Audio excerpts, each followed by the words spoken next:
네, 다 같이 성경을 들고 일어서시기 바랍니다. 봉독해 드릴 하나님의 말씀은 요한계시록 12장 13절에서 17절 말씀까지를 제가 봉독해 드리겠습니다. 이것은 하나님의 말씀입니다.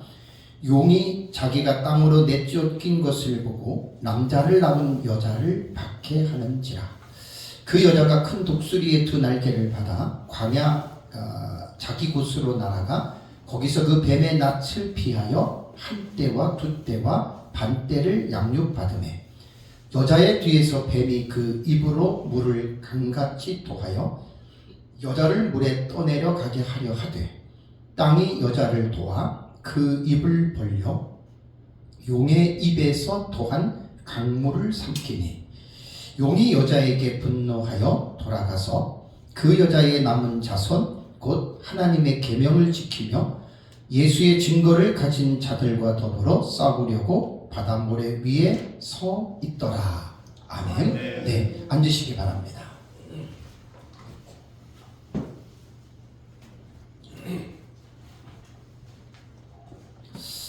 네.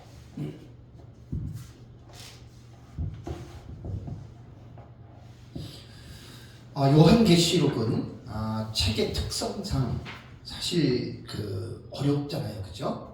요한계시록은 많이 어렵고 어렵다고 하는 말은 뭐냐면 내용이 어려운 거예요. 내용이 어렵고 그래서 이제 읽어도 이렇게 쉽게 이해가 되지 않는 그러한 어려운 구조를 여러분 가지고 있는 책입니다. 그래서 요한계시록을 이해를 나름대로 그냥 또 성경을 사모하는 그런 또 성도들과 목회자들은 또 나름대로 요한계시록을 또 공부들을 하죠.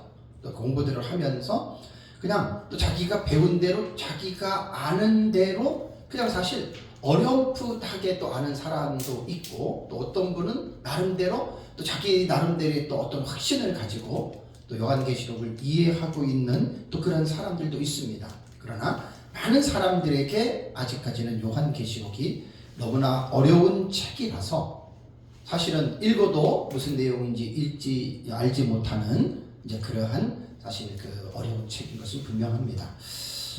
우선 요한계시록을 제가 이제 종말론을 연구를 꾸준히 하면서 제가 이제 계속 강의도 하고 또 책도 쓰고 또 계속 써가고 있지만 정말 성경은 요한계시록뿐만이 아니라 어떤 책이든지 간에 분명한 어떤 지식적인 그러한 근거를 가지고 우리가 성경을 공부를 해야 됩니다. 그러니까 이제 제가 가끔 마구잡이라고 하는 단어를 사용을 하는데 마구잡이의 우리나라의 이 뜻은 뭐냐면 이것저것 따지지 않고 그냥 막 하는 거예요. 그러니까 어떤 체계도 없고 어떤 지식적인 근거도 없고 합리성도 없고 그냥 하는 그런 것이거든요. 근데 성경을 만약에 우리가 공부를 한다면 이거 정말 위험한 겁니다. 그러니까 이단과 사이비들이 지탄을 받는 이유 중에 하나가 성경을 마구잡이식으로 성경을 이해하는 거예요. 신학적인 배경, 그 다음에 또 어떤 주경학적인 원문에 대한 지식도 없이 그냥 무조건 성경을 읽고 나름대로 하나님이 깨닫게 해줬다 이런 말들 하잖아요. 근데 이게 여러분 얼마나 위험한 말인지 모릅니다.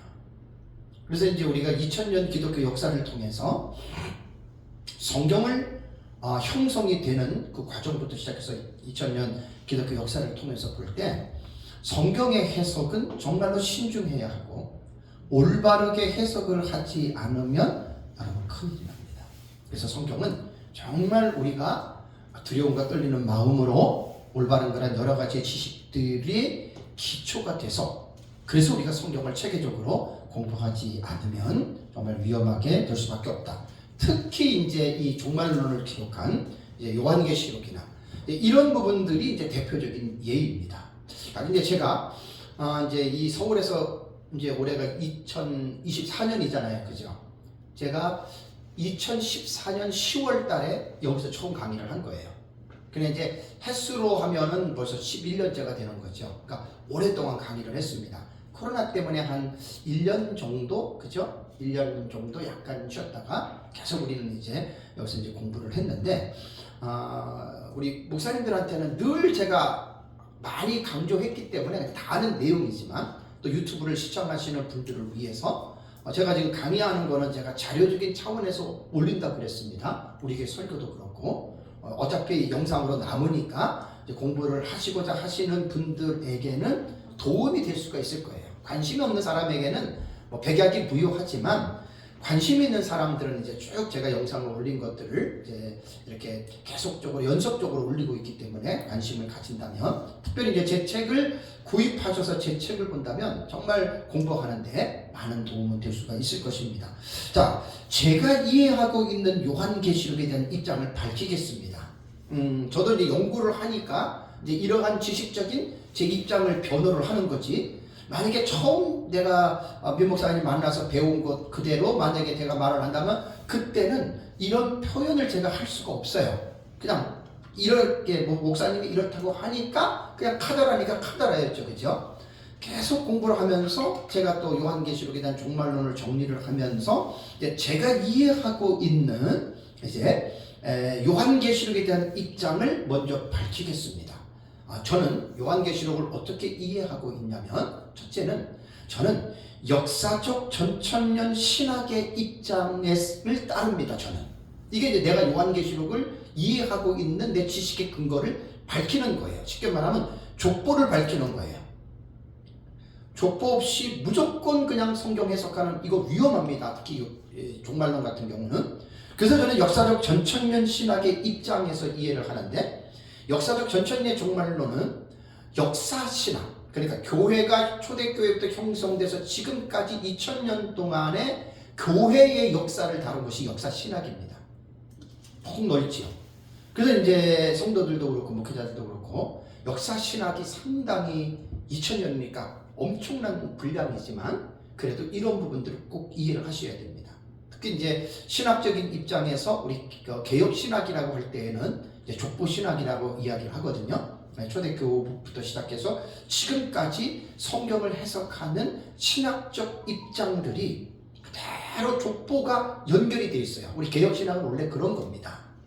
어느 날 갑자기 이단의 교주 사이비처럼 용문산 계룡산에 가서 기도하다가 성령이 열어주고 천사가 와서 뭐 이 말씀을 깨닫게 해줘서 내가 처음 깨닫다, 그 다 이단들이죠. 개혁신학은 그런 헛소리하는 신학이 아닙니다.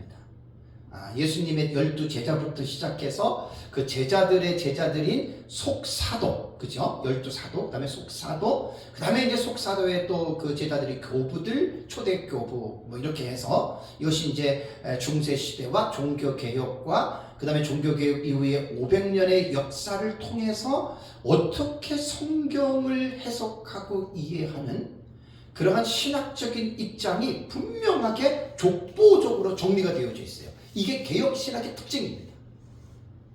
그래서 목회자들이 신학이 이게 견실하지 못한 목회자들은 신학적인 특징들이 없고, 나는 어떤 시대 어떤 신학자들의 그 사상을 계속해서 지금 예수님부터 이어져 왔거든요. 그거를 잊지를 못해요.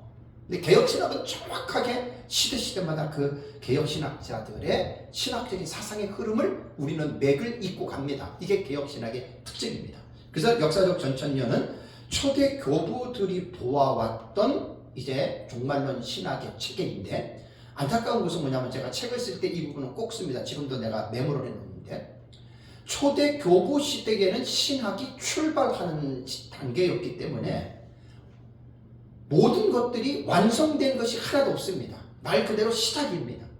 그러니까 모든 성경에 대한 이 부분들이 계속해서 논쟁과 어떤 연구와 이런 것들을 통해서 발전되어지는 과정이기 때문에 초대 교부 시대 때에는 어떠한 성경이라도 정리된 것이 하나도 없습니다. 다만 역사적 전천년이라고 할 때에는 19장과 20장 있죠. 요한계시록 19장에 이제 아마겟돈 심판하러 예수님 내려오시잖아요. 그죠? 그리고 이제 20장 가면은 천년이라는 용어가 나오죠. 그 19장과 20장을 연속적인 사건으로 재림 이후에 천년이 이 땅에 있을 것이다. 이게 이제 역사적 전천년의 가장 중요한 특징이었어요. 요걸 역사적 전천년이라고 하는 거예요. 그리고 조금 더 이제 교부들의 글들을 보면 이레네우스와 히폴리투스라고 하는 이제 사도 요한의 제자들이 있거든요. 이레네우스와 히폴리투스의 글을 보면은 다니엘서 7장과 9장 같은 구약 성경에 나타난 묵시 문학적인 책이 다니엘서거든요. 그 다니엘서에 나타난 7장과 9장의 요 다니엘서의 내용을 요한계시록과 연결해서 해석을 했던 그 기록들이 있습니다.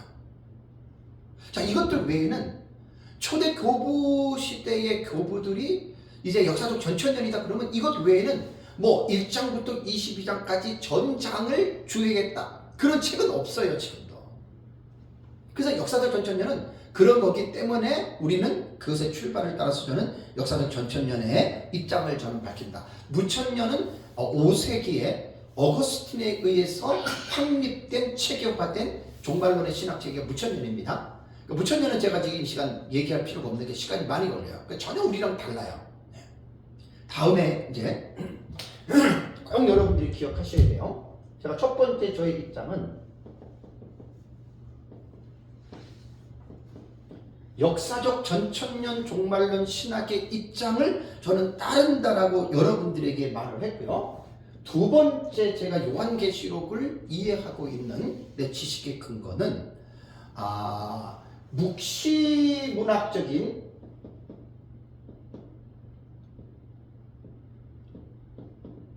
묵시문학적인 장르로 저는 요한계시록을 이해합니다. 그래서 이제 묵시문학적인 장르로 말할 때 구약 성경의 묵시문학에 속한 책들이 대표적인 게 다니엘서고 그 다음에 이제 스가랴서라던가 요엘서라던가 선지서가 여기에 포함이 되는 거예요. 그러니까 요한계시록은 구약 성경의 배경이 없이 나온 게 아닙니다. 그러니까 요한계시록을 올바르게 공부하기 위해서는 특별히 구약 성경과 연결되었다라고 하는 이 연결고리를 먼저 이해를 하고 그리고 구약 성경을 먼저 이해를 하셔야 됩니다. 창세기부터 시작해서 올라가는 겁니다. 그래서 저는 요한계시록 이렇게 봐요. 어떤 분들은 요한계시록을 구약 성경과 연결시키지 않고 요한계시록만 해석하는 분들이 있어요. 그죠? 저는 그렇게 안 봅니다. 그건 잘못된 겁니다. 자, 이렇게 제가 말씀을 드리고 다음에 이제 세 번째는 제가 이 요한계시록 독법에서 제가 말씀을 드렸던 거잖아요. 세 번째, 요한계시록에 기록된 텍스트가 있습니다.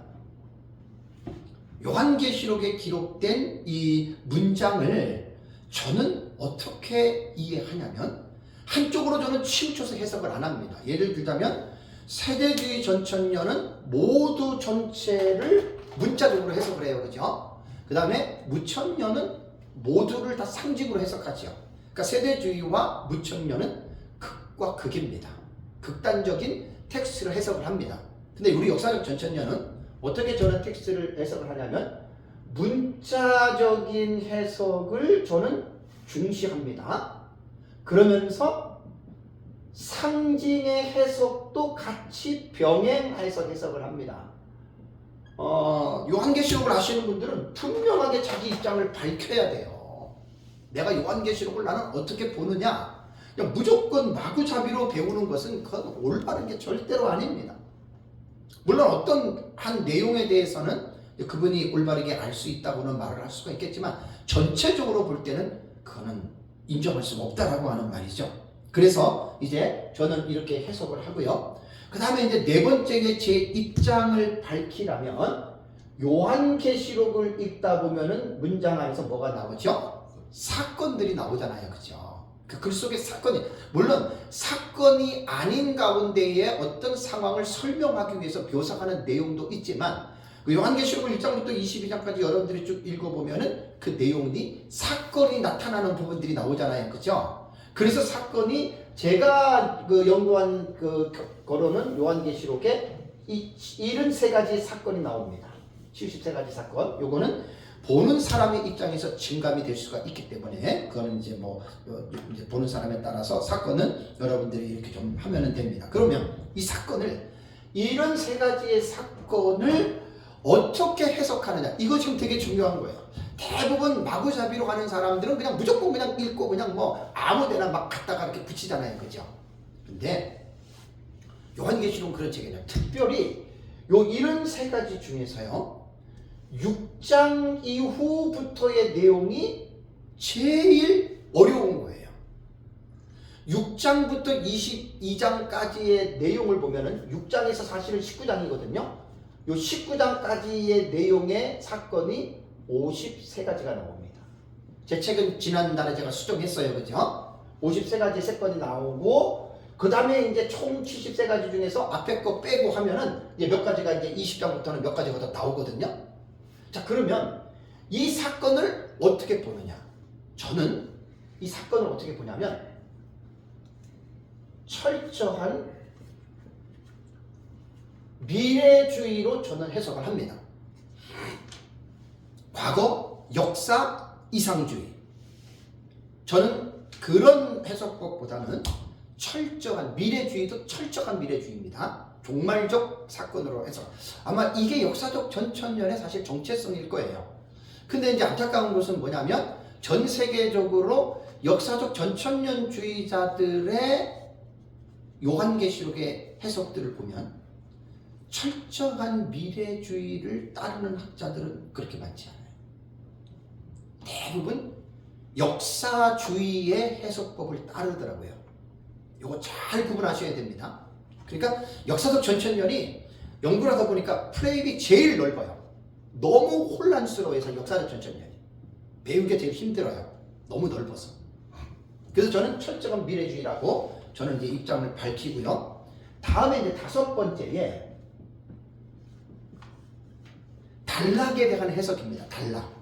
이건 사실 좀 어려운 말이지만 6장부터 19장까지 53가지 사건이 나오는데 그 형식상 부족 기억나시죠? 기록된 순서대로 보면은 6장부터 7장까지 쭉 19장까지 53가지 사건이 쭉 나오잖아요. 그죠? 그렇다면 그 기록된 내용이 과연 사건화가 될 때 그 사건은 언제 일어나느냐?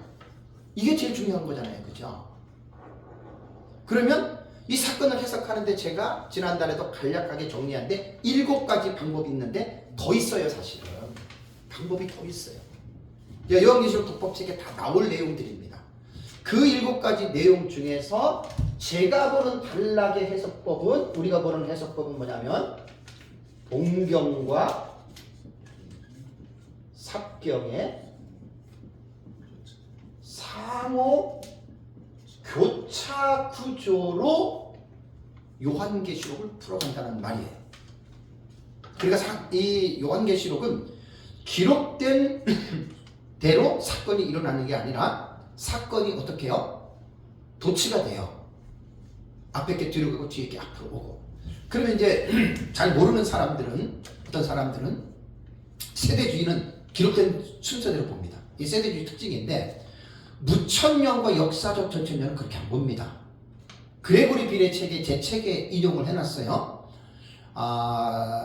그레고리 빌은 뭐라고 얘기를 했냐면 순서 숫자를 붙인 계시. 그러면 일곱 대접이에요.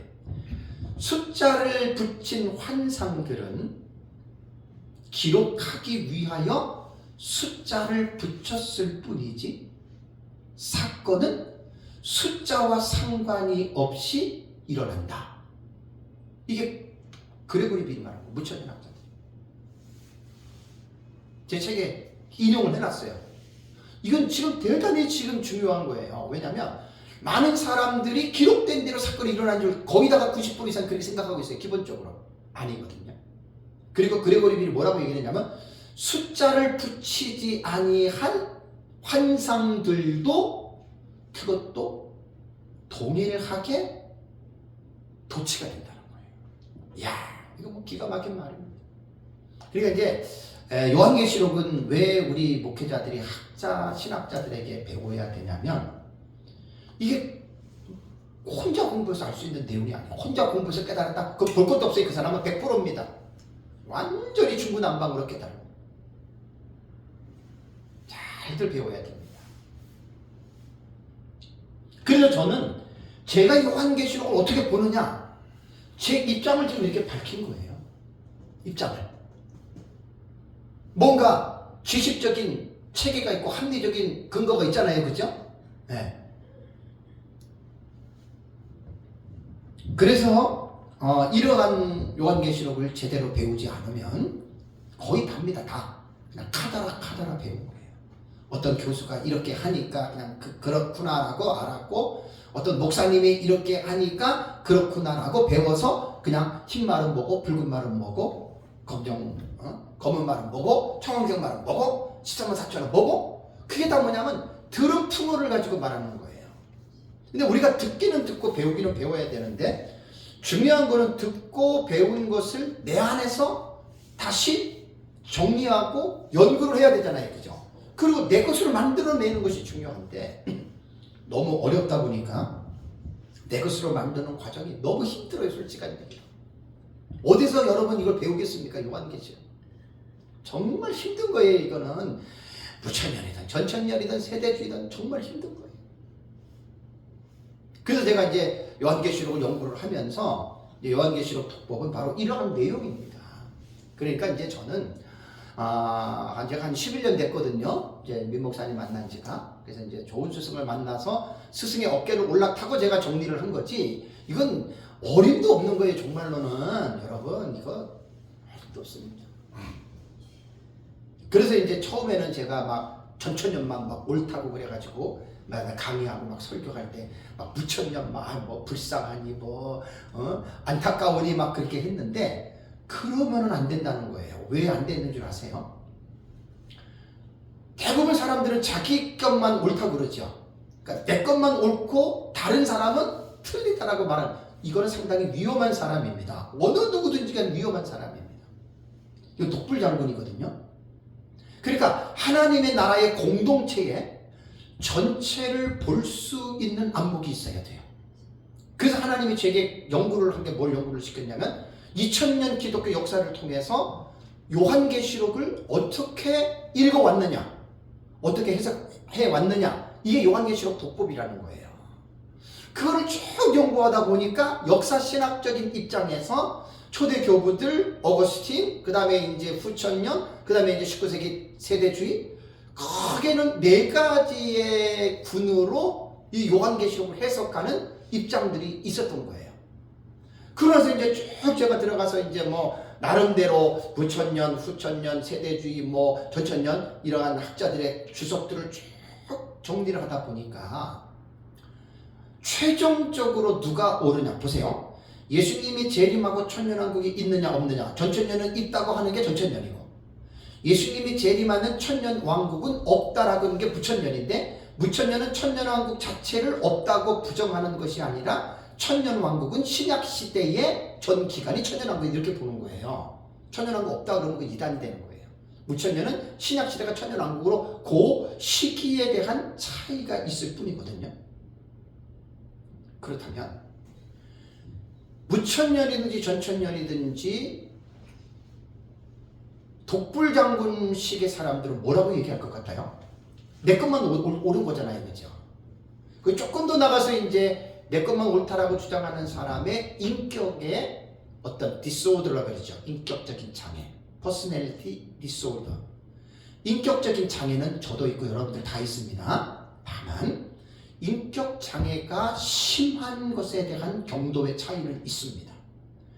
구원받아도 인격 장애 다 갖고 사는 거예요. 죽을 때까지. 그게 죄성이고, 성화는 그러한 것들을 그리스도처럼 닮아가는 게 그게 성화의 삶인데, 이 성화가 심리학이나 정신의학을 공부하지 않는 사람들은 성화를 일반 기본적인 것밖에 못 다루지만, 심리학과 정신의학이나 상담과 가정사회를 공부한 분들은 저는 다 공부했거든요. 20몇 년 전에. 이 다 공부를 한 거예요. 이렇게 공부한 사람들은 표현하는 양식과 표현 방법이 다릅니다. 다 누구나 가지고 있습니다. 그래서 이제 심각한 인격 장애는 박사들도 있고 목사들도 있고 저도 있고 다 있다니까요, 여러분. 근데 그게 심각하면 심각할수록 문제가 뭔 줄 아세요? 내가 힘들고 내가 괴롭고, 심각한 사람은 그 사람 옆에 있는 사람이 다 힘들어요. 심각한 인격 장애인 남편을 만났어. 심각한 인격 장애인 아내를 만났어요. 어떻게 된 줄 아세요? 예수 믿고 구원받아도 신앙 안에서 성화 생활에 진력하지 않으면 고통스러운 삶을 사는 거예요. 구원받은 사람들. 인격 장애는 약물로 치료되는 게 아니에요. 정신병은, 정신분열증은 약으로 조절이 돼요. 지금 많이 조절됩니다. 조울증이라든가 우울증이라든가 그 다음에 뭐 공황장애라든가 그런 거 있잖아요. 초기 한 7, 80년, 100년 전에 정신과 약은 부작용이 되게 많았어요. 근데 벌써 제가 심리학 공부할 때가 3, 5년 전이니까 그때 미국에서 오신 교수한테 얘기 들었는데 그때만 해도 이제 많이 그 부작용이 해소가 됐거든요. 계속 약도 이제 발전이 되니까. 지금은 거의 부작용이 없어요. 그래서 이제 차라리 정신분열증을 가진 사람들은 약물로서 다스려지는데 인격 장애는 약이 없어요. 목사들 같은 경우도 막 그 다혈질, 막 분노, 막 폭력 있잖아요. 그죠? 어제인가 그저께 뉴스에 기가 막힌 뉴스를 봤어요. 그러니까 막 이단 같아요. 50대 목사가 20대 여자에게 교회를 가자고 했는데 교회를 안 갔어요. 어떻게 한 줄 아세요? 거기서 때렸어요. 잡혔어요. 목사가. 난 그 얘기를 들으면서 뉴스에 나왔어요. 9시 뉴스에. 어제가 그저께. 그게 뭔 줄 아세요? 인격 장애예요. 인격 장애는 별의별 게 다 있어요. 어떻게 보면 인간의 죄성이에요. 그 심리학자들과 정신의학자들이 인간의 성격을 그렇게 연구를 해서 나름대로 체계화를 잡아놓은 거예요. 여러분, 인격에 심각한 장애가 있는 사람들은 외롭게 삽니다. 왜? 사람이 주변에 있어요, 없어요? 없어요. 왜? 올 수가 없어요. 너무나 그 사람은 자기만의 독특한, 그래서 이제 인격 장애가 이게 작년에 제가 에베소서 그 주에 설교할 때, 가정 준칙에 설교할 때 제가 인격 장애 11가지 DSM-5예요. 그건 꼭 들어보셔야 돼요. 그건 공부하지 않으면 그런 설교를 못 해요. 그래서 제가 인격 장애 DSM-5에 나온 그 정신세계 편람 의학 사전에 나온 용어예요.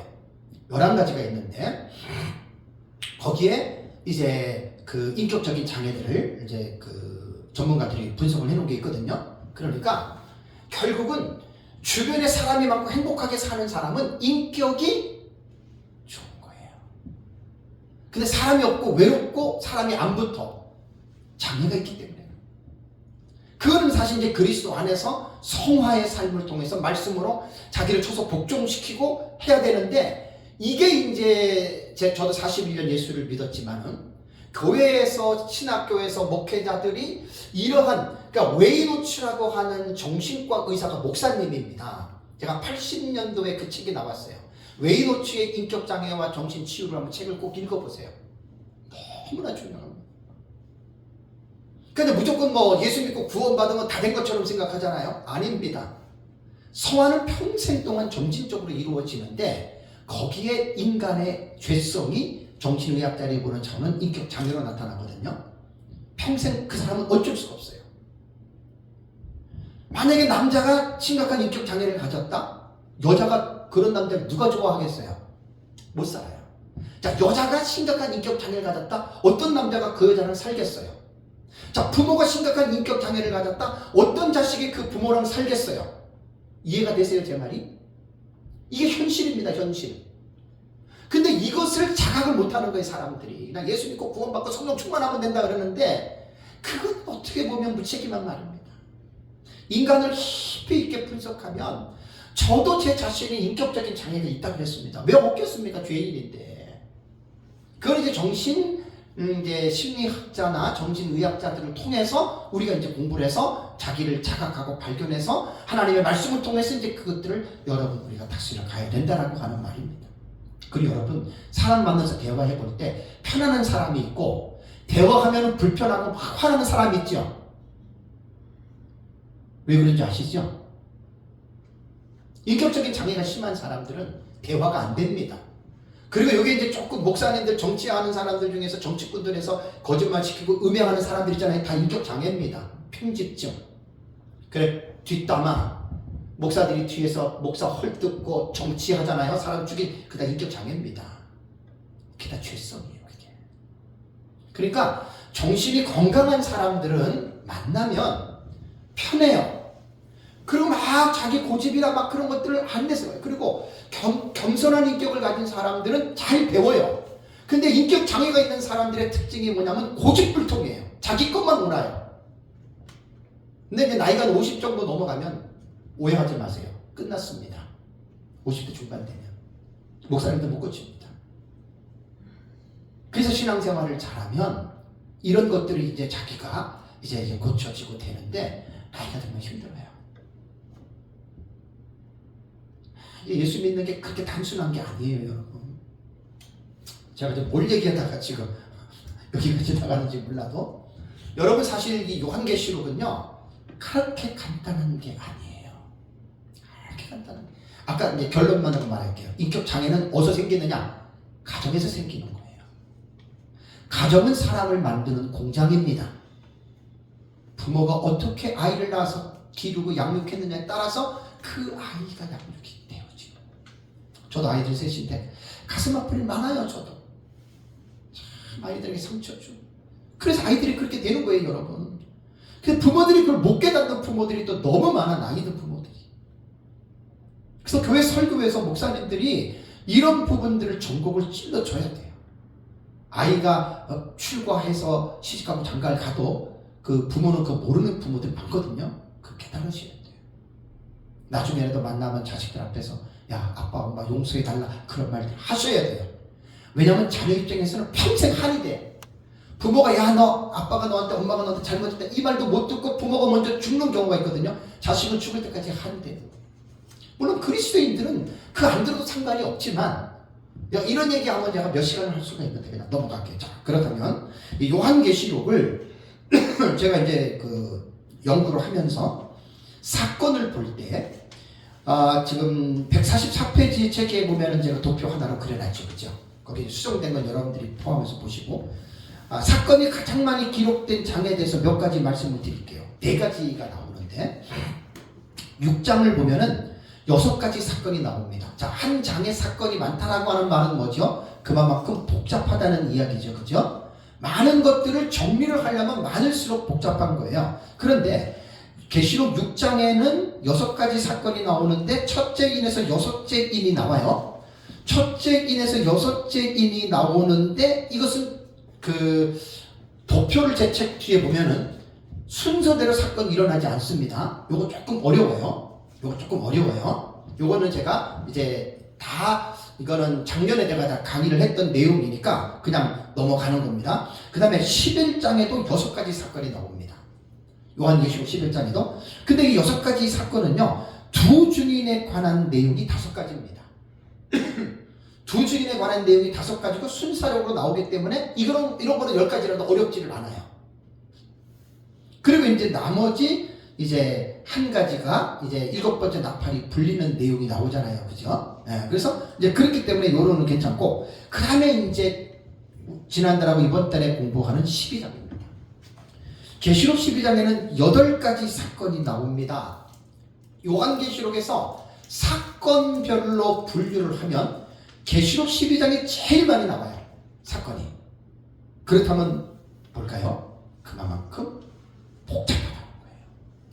그러니까 요한계시록에서 제일 어려운 장이, 사건을 이해하는 장이 제일 어려운 게 12장으로 보시면 됩니다. 자, 그 다음에 두 번째로 사건이 많이 나오는 장이 20장입니다. 계시록 20장에는 7가지 사건이 나와 있어요. 그런데 요한계시록에서 장에서 가장 중요한 의미를 담고 있는 장을 말하라고 한다면 몇 장을 말해야 돼요? 20장을 말해야죠. 왜냐하면 19장이 예수님의 재림하는 아마겟돈 전쟁에 대한 것이고 20장은 예수님 재림 이후에 나타나는 사건으로서 7가지가 정말로 마지막 때에 제일 중요한 굵직굵직한 그러한 여러분 사건들이 기록이 되어져 있는 거예요. 20장에.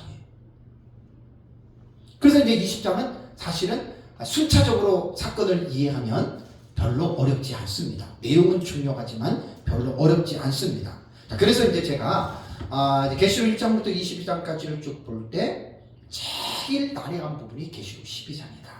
그래서 지난달에는 계시록 12장 1절에서 12절까지 제가 여러분들과 말씀을 드렸습니다. 이제 오늘은 다음 시간부터 이제 강의할 내용이 이제 13절부터 끝까지 합니다. 그리고 이제 오후에는 또 13장을 들어가서 제가 또 이제 바다에서 올라온 짐승에 대한 강의를 하려고 하는데, 이제 12장을 제가 지난달에 했던 걸 간략하게 좀 정리를 할게요. 왜냐하면 정리를 하고 또 넘어가야 되니까. 12장은 하늘의 두 가지의 큰 이적에 보이는 것에 대한 계시라고 했죠. 그죠? 세메이온, 표적, 장차 다가올 징조입니다. 세메이온이라고 하는 단어는 그런 뜻이라고 했잖아요. 그죠? 세메이온. 그래서 이제 12장은 두 가지의 큰 이적인데, 해로 옷 입은 여자와 붉은 용에 대한 세메이온입니다. 두 가지인데, 그 다음에 12장의 화제, 12장의 제목은 뭐냐? 용이 여자를 박해하는 내용입니다. 곧 사탄이 하나님의 진실된 교회를 핍박하는 그러한 내용이다라고 지난달에 말씀을 드렸습니다. 자, 그러면 성경을 우리가 연구할 때 무작정 마구잡이로 읽어 나가는 것이 아니라 성경에 대한 내용을 우리가 분석을 하고 관찰하잖아요. 관찰하고 분석을 하잖아요. 어떤 성경이든지 똑같습니다. 성경은 그냥 읽는 게 아니라 관찰하는 과정 속에서 분석을 해야 돼요. 그 분석을 하는 과정 속에서는 신학적인 모든 지식들이 들어가야 됩니다. 주경신학적인 입장과 조직신학적인 입장과 역사신학적인 입장과 때로는 실천신학적인 입장도 그 지식이 기반이 돼서 성경의 본문을 여러분들이 읽어 나가셔야 됩니다. 여러분, 설교는 결코 쉬운 게 아닙니다. 지난달에도 말씀을 드렸지만 한국교회 목사님들의 설교 70~80%가 일반 성도들도 할 수 있는 상당히 질이 낮은 설교들을 한국교회 설교자들이 하고 있습니다. 그러니까 성도들이 어떻게 생각하냐면 저런 설교는 나도 할 수 있어 그러잖아요. 그래서 목회자의 권위가 땅에 떨어져 버린 거예요. 설교 때문에. 제가 설교하고 제가 강의하고 제가 책에서 기록된 대로 이렇게 만약에 설교를 한다면 어디 성도들이 감히 설교를 한다라고 그렇게 생각을 하겠습니까? 좀 기가 막힌 현실입니다. 목회자들이 못 깨닫고 있습니다. 지금 그냥 성경 읽고 뭐 성령이 감동했다 깨달았다 그래가지고 그걸 가지고 설교를 하거든요. 그러니까 성도들이 들어보니까 저건 나도 할 수 있다는 얘기예요. 성경 연구에 목숨을 거셔야 됩니다. 목사님들. 원어 같은 거는 기본적으로도 공부하시고. 설교는 그렇게 쉽고 간단한 게 아니에요. 그래서 이제 계시록 12장을 제가 8단락으로 말씀을 드렸는데, 성경을 여러분 공부할 때는 꼭 이걸 잊어버리시면 안 됩니다.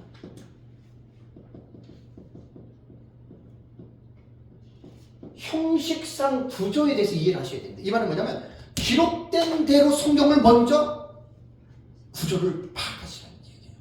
그래서 요한계시록 12장을 8가지 단락을 제가 지난달에 말씀을 드렸어요. 자, 보세요. 1절과 2절이 한 단락입니다. 그러니까 쉽게 말하면 문장의 덩어리가 단락이에요. 그렇죠?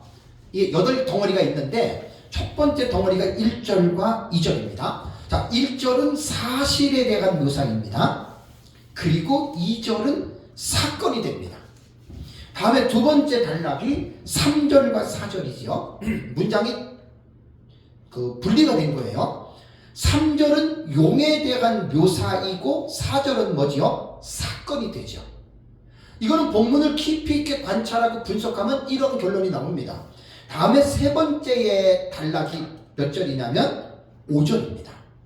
5절을 여러분들이 읽어보시면 5절에는 두 가지의 사건이 나옵니다. 그러니까 어떤 그 단락에는 3절, 4절이 돼도 사건은 나타나지 않고 어떤 상황에 대한 묘사가 나오는 반면에 지금 5절 같은 경우는 짧은 한 문장이지만 사건이 두 가지 사건이 나오는 거예요. 다음에 네 번째 단락이 제가 6절이라고 그랬죠. 그죠? 6절은 한 가지의 사건입니다. 요거는 뭐냐면 사건의 내용을 제가 말씀드리는 것이 아니라 형식상 구조로서 기록된 대로 본문을 우리가 관찰하는 거예요. 텍스트를. 그러면서 우리가 이것을 단락을 구분하는 겁니다.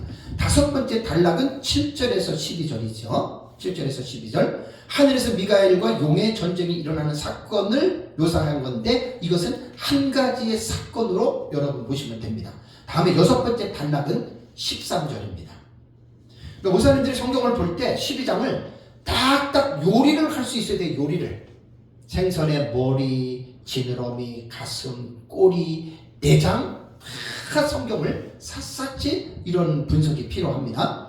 그래서 이제 6번째가 이제 13절이죠. 13절. 이것도 사건으로 말하면 한 가지의 사건입니다. 다음에 7번째 단락이 몇 절이라고 했습니까? 14절에서 16절입니다. 잘 읽어보시면 이것이 하나의 문장의 덩어리입니다. 한 덩어리 안에는 한 문장이 있을 수도 있고 두 문장이 있을 수도 있고 세 문장 이상이 될 수도 있어요. 그러니까 단문이냐 중문이냐 혹은 복문이냐, 이게 이제 패러그래프라고 그러잖아요. 성경은 무조건 읽지 마시고 이렇게 깊이 있게 우리말로 번역하는 과정 속에서 우리말의 문장하고 신약성경 같은 경우는 헬라어 문장하고 반드시 여러분 구분해서 보셔야 됩니다. 막 빌립보서과 골로새서에는 헬라어 한 문장이 13절인가 14절까지 된 게 있어요. 그 한 문장이거든요, 헬라어는. 근데 우리말 성경은 막 대여섯 개로 문장을 막 나눠놨죠. 이것도 성경을 볼 때 반드시 원문을 우선시할 때에는 그것을 먼저 아시고 성경을 보셔야지, 안 그러면 우리가 성경을 잘못 오해하는 그런 경우들이 많이 있다라고 하는 거 여러분 생각하셔야 됩니다. 마지막 8번째 단락이 뭐냐면 마지막 17절입니다. 17절은 여러분들이 읽어보시면 되겠지만 묘사입니다. 묘사. 설명한 거예요. 사건은 나타나지 않아요. 그래서 12장에 나타난 8가지 단락에서 8가지 사건이 일어난다라고 말을 했습니다. 자, 이것이 이제 본문을 기록된 대로 관찰하는 방법을 제가 형식상 구조에 대한 이해라고 말을 했고, 두 번째가 이제 뭐냐면 이게 이제 중요한 거예요. 내용상 구조에 대한 이해를 해야 됩니다. 자, 8가지에 대한 단락을 우리가 이제 이렇게 기록된 대로 구분을 했어요. 구분해서 딱딱 단락을 나눴습니다. 중요한 건 뭐죠? 각 단락별로 들어가서 본문을 해석을 해야 되죠. 해석을 하는데 이게 주회의 과정에 들어가야 됩니다. 그냥 성경 읽고 기도하다가 성령님이 깨닫게 됐다, 그렇게만 끝나지 마시고 성경을 원문에 들어가서 또 낱말의 의미도 보고 또 문장적인 구조도 보고, 원래는 이렇게 성경을 이렇게 봐야 되는 거예요. 목사님들의 설교를. 이건 기본입니다. 기본. 그러면 이제 단락별의 해석이 될 거 아니에요. 그죠? 해석이. 첫 번째 단락은 이런 내용이고, 두 번째 단락은 이런 내용이고, 세 번째 단락은 이런 내용이고, 8가지 단락을 다 여러분 우리가 이해했다고 칩시다. 그러면 이제 뭘 해야 돼요? 내용상 구조는 그 사건들을 어떻게 해요? 연결을 시켜야 되죠. 그죠? 사건들을 연결을 시켜야 되는 거예요. 이게 성경 해석의 가장 중요한 부분입니다. 다니엘서가 1장부터 12장까지가 기록을 했잖아요. 그죠? 그런데 그 1장과 12장을 연구를 하다 보면은 그 다니엘서에 나타나는 사건들은요, 다니엘이 본 환상에 대한 내용이 나옵니다. 고레스 원년에, 고레스 3년에, 느부갓네살 몇 년에 나오거든요. 그것을 기록한 해를 그 반드시 장에 보면은 거의 다가 나와 있습니다. 물론 안 나온 장이 있기는 해요. 그걸 통해서 이 장은 고레스 원년, 고레스 3년, 그러면 고레스가 바사 제국을 통합해서 제국의 왕이 되는 원년이 있거든요. 그 다음에 원년 다음에 3년이 지나면 벨드사살 같은 경우는 이제 바벨론의 마지막 왕이잖아요. 그죠? 벨드사살 죽던 해, 이게 다 나오는 거예요. 그러니까 이제 그런 것들을 보면은 다니엘서는 사건적으로 볼 때는 1장에서 12장 순서대로 일어난 게 아니에요. 뒤에 가면 6장, 7장 같은 경우가 이제 그게 앞으로 올 수가 있고 또 앞에 있는 게 뒤로 갈 수가 있습니다. 자, 이게 내용상 구조로 성경을 이해합니다. 그러니까 우리는 성경을 볼 때 특히 12장이 왜 어렵냐면 8가지의 단락을 여러분들이 제대로 해석을 하지 않으면 이 8가지 단락을 연대기로 순서적인 연결을 못해요. 그게 그럴 것 같잖아요. 그죠? 그래서 제가 내용상으로 보는 구조에서 제가 연대기적으로 보는 부분들을 제가 말씀을 드릴게요.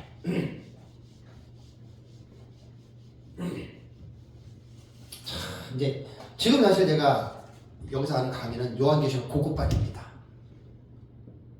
자, 예수님 재림하고 그다음에 천년왕국이 있다. 천년왕국이 끝난 다음에 새하늘과 새 땅, 새 예루살렘, 천국이다. 이 역사는 전천년의 종말론이에요. 무천년은 이게 없는 거예요. 그죠? 이건 신학적인 입장이니까. 자, 그러면 재림 직전에 다니엘서 9장 27절에 한 이레의 기간이 와요. 샤브임 슈베임 일곱들의 70들이에요. 그러니까 70들의 일곱들 복수거든요. 490. 그래서 연으로 490년으로 보는데 한 이레가 다니엘서 9장 27절을 보면은 해치 절반으로 나누어지죠. 그죠? 절반으로 이게 다니엘서 9장 27절에 나오는 거예요. 없는 말이 아니에요. 절반으로 나누어지면은 전반부가 있고 후반부가 있을 거 아니에요. 그죠? 그래서 전반부를 7년으로 볼 때 3년 6개월 한때 두때 반이라고 얘기를 하고 달로 말하면 42달 일수로 말하면 1260일. 요한계시록 다니엘서에 이 용어가 나옵니다. 이게 종말론적인 전문 용어입니다. 성경에 나오는 용어입니다. 이게. 그러니까 이러한 마지막 시대의 종말론에 어떤 일어나는 이 기간으로서 지금 12장을 봐야 돼요. 왜냐하면 저는 제가 보는 요한계시록에 대한 이해는 단락의 해석법을 철저한 미래주의로 본다 그랬죠. 그죠? 철저한 미래주의가 이러한 종말론의 구도를 갖고 보는 거예요. 이게 철저한 미래주의 구도예요. 역사주의는 예수님 재림 초림부터 시작해서 재림 때까지의 신약 시대의 전 기간을 보는 게 역사주의예요. 역사적 전천년주의자들도 이렇게 보는 사람들이 되게 많아요. 그래서 헤롯 옷 입은 여자가 마리아다라고 말하면 초림 때에 마리아가 여기 나오잖아요. 그죠? 그 요한계시록을 이렇게 2000년 예수님 재림 때까지를 보는 게 이게 원래 무천년 이렇게 보는 거예요. 무천년이. 그래서 역사적 전천년도 이렇게 보는 사람이 너무들 많아요. 너무 복잡해서 역사적 전천년은 제가 이제 요한계시록 국법 체계는 나름대로 제가 강의하고 연구했던 거 거기다 다 정리해 놓을 거예요. 제가 보는 역사적 전천년은 이렇게 전체로 보는 역사주의 입장에서 보는 게 아니라 철저한 미래주의라고 했죠. 그래서 역사적 전천년의 종말론의 특징은 거의 모든 학자들이 종말적 사건으로 해석한다고 말합니다. 이 종말적 사건이 철저한 미래주의다. 많은 사람들이 역사적 전천년의 정체성을 벗어나고 넘어가서 그런 역사적 전천년이라고 하니까 이게 세대주의랑 막 혼합됐을 테니까 이런 부분들이 좀 이해가 안 되는 거죠. 그렇다면 여러분 연대기적으로 말씀을 드리면 1절과 2절 있죠. 하늘의 큰 이적을 보니 헤롯 옷 입은 한 여자가 나오잖아요. 그죠? 여기서 보면은 1절은 제가 묘사라 그랬죠. 사건이 아니에요. 그 다음에 2절을 보니까 이 여자가 아이를 베어 해산하게 되매 아파서 애를 쓰며 부르짖더라 그랬죠. 그죠?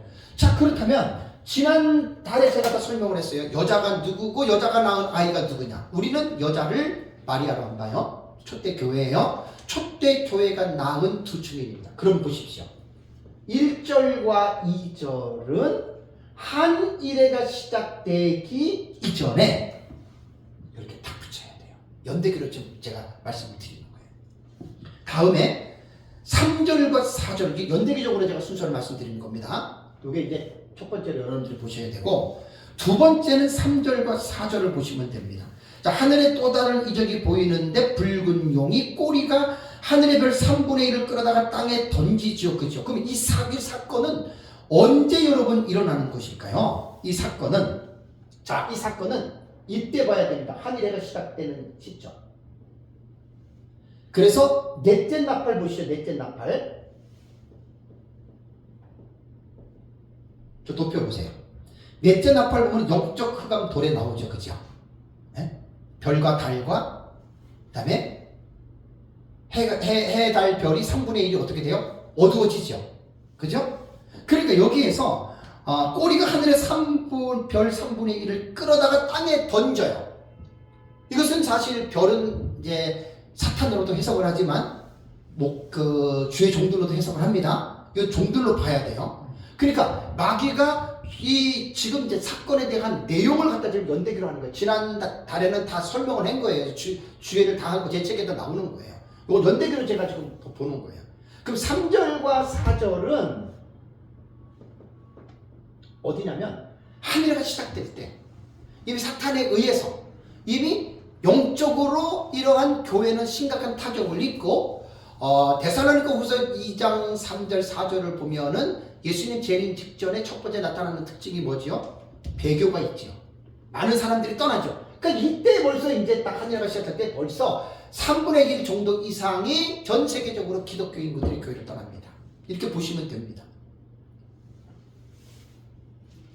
다음에 이제 세 번째가 5A절을 보세요. 5A절. 자, 5A절을 보면 여자가 아들을 낳으니 이는 장차 철장으로 만국을 다스릴 남자라 그랬죠. 그죠? 자, 여자가 아이를 낳았다. 그 아이는 우리는 뭐로 본다 그랬어요? 두 증인으로 본다 그랬죠. 그죠? 그럼 1260일 사역이 시작이 되기 때문에 5A절은 한이랑 시작할 때 넷째 나팔가 동시다발적으로 일어나는 사건으로 여러분들이 보셔야 된다는 말입니다. 두 증인의 사역이 시작된 겁니다. 그리고 나서 이제 7절에서 12절로 넘어가야 됩니다. 6절, 5B절과 6절은 넘어가야 돼요. 7절과 12절의 내용이 뭐죠? 하늘의 영적인 전쟁이죠. 자, 하늘에서 일어나는 이 영적인 전쟁이 지난달에도 말씀을 드렸지만 이게 언제 일어나느냐? 이때 일어나는 거예요. 자, 한일회가 여러분 전상년반이 시작되기 전에 황충화가 5개월 전입니다. 5개월 전. 전사년반 끝나기 전에 요 시작되기 이전입니다. 잘 보셔야 돼요. 이게 성경을 이렇게 연구하는 것도 쉽지 않아요. 그래서 이제 하늘에 영적 전쟁이 네 번째로 일어나는데 7절에서 12절이에요. 요 전쟁이 일어나면서 이게 이제 그 사탄이 쫓겨나잖아요. 그죠? 요 사탄이 쫓겨나는 요 사건이 9장 1절에 다섯 번째 나팔 첫째와 황충화 있죠. 그때 큰 별이 떨어지는데 무적행이 열쇠를 갖고 떨어지죠. 요 사건이에요. 요 사건. 근데 요 떨어지면서 사탄이 무적행의 열쇠를 가지고 무적행을 열어요. 그래서 무적행에서 연기가 막 올라오죠. 귀신들이 올라와요. 요게 네 번째로 본문을 이렇게 여러분 봐야 됩니다. 다음에 다섯 번째는 어디에서 봐야 되냐면 다섯 번째는 13절을 봐야 됩니다. 13절. 13절을 보십시오. 13절을 보시면 용이 자기가 땅으로 내쫓긴 것을 보고 남자를 낳은 여자를 박해하는지라 그랬죠. 그죠? 그러면 용이 남자를 낳은 여자를 박해하는 내용이 뭐냐? 이제 오후에 제가 이제 강의할 내용이 다음 시간에 강의할 내용이에요. 이거는 뭐냐면 바로 이 사건입니다. 황충화입니다. 여기서 이제 다섯 번째 사건이 일어나는 거예요. 다섯 번째. 다섯 번째가 13절이에요. 연대기적으로 이렇게 여러분 보여야 돼요. 이게 처음 듣는 사람들에게 뭔 말인지 모르는데 8가지의 단락을 연대기로 제가 딱 지금 정리를 하는 거예요. 그래서 이제 요게 황충화 때에 요게 이제 곧바로 이제 그 성도들을 박해하는 이제 그 내용이 지금 나오고요. 다음에 여섯 번째는 어디로 가야 되느냐? 5비절로 가보십시오. 5비절. 5비절이 뭡니까? 그 아이를 하나님 앞과 그 보좌 앞으로 올려가더라 그랬죠. 그죠? 그러면 이게 뭡니까? 두 증인들이 승천이죠. 그러니까 한일의 1260일이 끝나고 어떻게 해요? 여섯 번째가 5비절이 되는 거예요. 두 증인들이 승천이 돼요. 본문을 샅샅이 여러분 우리가 읽으면서 이것을 하나의 완성된 그림으로 정리하는 거, 이게 얼마나 어려운 줄 아세요? 이것들을 못하는 거예요. 이게 단락의 해석법에 해당이 되는 겁니다. 아까 제가 말씀드린 대로 단락의 해석법입니다. 이거 쉽지 않아요. 거의 요한계시록을 마구잡이로 배운 사람들은 이렇게 분해를 할 수가 없어요. 분석을 할 수가 없어요. 그냥 막 읽고, 왜 이건 무슨 내용인지 모르는데. 저는 제가 이제 우리 묘목사님한테 배운 걸 정확하게 도표로 만들었다는 게, 이게 이렇게 다 도표가 정리가 된 거예요. 전체 내용이 이렇게 정리가 된 거예요. 한눈에 볼 수 있는 하나의 도표로 완성이 됐다는 이야기입니다. 다음에 이제 6절로 가야 됩니다. 6절. 6절을 보면 그 아이를 하나님 아까 그 보좌 앞으로 그 여자가 광야로 도망하며 나오죠. 그렇죠? 이게 언제냐면은 한 전반부가 끝나고 후반부가 들어가는 그때입니다. 후반부가 들어가는 그때. 이게 6절. 그 다음에 14절이 됩니다. 여자가 광야로 도망했다. 교회가 왜 도망갑니까? 피신한 거죠. 이 후반부의 3년 반은 어때요? 대환란이잖아요. 대환란. 여러분 이거를 상황들을 이해하셔야 돼요. 요한계시록 무조건 공부하는 게 아니에요. 상황을 알고들 이해하셔야 돼요. 후반부의 3년 반은 대환란의 기간이잖아요. 대환란의 기간에 여자가 광야로 왜 피신합니까? 예비처를 간 거예요. 예비처. 예비처 계시라고 했죠. 참. 그래서 이게 지금 여기서 공부하는 완전 요한계시록 고급반, 이게 박사과정이에요. 박사과정. 다 이제 공부를 한 사람들이 딱 들으면 여러분들이 이해가 탁탁탁탁 요거 맞추는 게 이게 제일 어려운 거예요. 여기는 지금 단락의 해석법으로 제가 나가거든요. 많은 사람들이 사건에 대한 과거나 역사나 미래나 이상 이거는 이야기하지만 단락의 해석법을 말하는 사람들 거의 없어요. 왜? 어렵거든. 자기도 이해가 안 되거든. 전체를 이렇게 사건을, 그러니까 저 도표가 1장부터 22장까지를 다 집어넣은 거 아니에요. 연대기로. 저거는 정말 웬만해서 정리를 못하는 거예요. 저거. 전체를. 진작에 만들었죠. 저거 이제 민목사님 걸 가지고. 자, 그러면서 이제 6장과 14절이 되고요. 다음에 마지막 8번째가 뭐냐? 8번째가 14절과 16절, 17절까지 그대로 보시면 됩니다. 그러니까 이거는 12절, 13절, 14절, 15절, 16절, 17절은 연속적으로 일어나는 겁니다. 그러니까 12절에서 용이 땅으로 떨어졌죠. 그죠? 보세요. 이거는 네 번째, 여기부터 보는 거예요. 용이 떨어져서 분을 내서 여자를 박해하죠. 여기 황송하죠. 그죠? 그 다음에 여자를 박해한 다음에 또 돌아가서 14절과 15절, 16절 보면 예비처에 있는 이 여자를 어떻게 해요? 공격하죠. 뒤에서 물을 강같이 토해내죠. 그죠? 여기서 하나님께서 막아내죠. 그죠? 여기서 하나님께서 막아내주면서 17절에 보면은 여자의 남은 자손들이 나오죠. 그죠? 이게 이제 후반부에 들어가면서 17절입니다. 그러니까 14절에서 여기서부터 15, 16, 17절까지는 순서적으로 일어난 것으로 여러분 보시면 됩니다. 자, 이게 지금 계시록 12장에 대한 전체적인 관찰, 분석, 정리까지 온 겁니다. 그래서 계시록 12장이 제일 어려운 거예요. 이게 연대기로 쫙 펼쳐보면은 1, 2절, 3, 4절, 5, A절, 7에서 12절, 그 다음에 13절, 그 다음에 5B절, 그 다음에 6절, 그 다음에 14절, 그 다음에 14절에서 17절 이렇게 되는 거예요. 그러니까 이게 요한계시록이, 제가 아까 말씀드린 대로 저는 마구잡이로 저는 요한계시록을 연구한 사람 아니에요. 분명한 신학적이고 지식적인 근거가 뒷받침이 돼서. 그래서 이제 12장은 정말 어려운데 제가 이번 시간에는 12장 전체를 개관하는, 또 분석하고 정리하는 시간을 가졌습니다. 잠깐 쉬도록 하겠습니다.